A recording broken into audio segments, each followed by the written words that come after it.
ಭಗವಂತ ಇರುತ್ತಾನೆ ನಮ ಸುತ್ತ ಅವತಾರ ನಾನಾ ರೂಪವೋ ನಮ್ಮೆಲ್ಲ ಹಣೆ ಬರಹ ತಿದ್ದಿ ಬರೆಯಲು ಕತ್ತಲೆಯಿಂದ ಬಂತ ನಮ್ಮ ಕೈಯ ಹಿಡಿಯುತ್ತ ಕರೆದೊಯ್ದ ಬೆಳಕು ತೋರಲು ಭಯವಾಗಿ ಗದರೋದು ನಮ್ಮ ಬೆಳೆಸಲು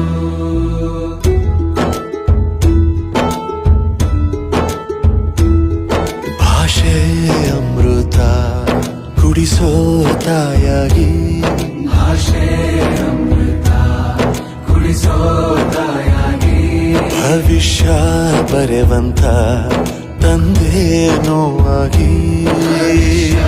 ಬರೆವಂತ ತಂದೇನೂ ಆಗಿ ಚಂದದ ಜೀವನನ ನೀಡಿರೋ ಗುರುಗಳು ನಮ್ಮ ಗುರುಗಳು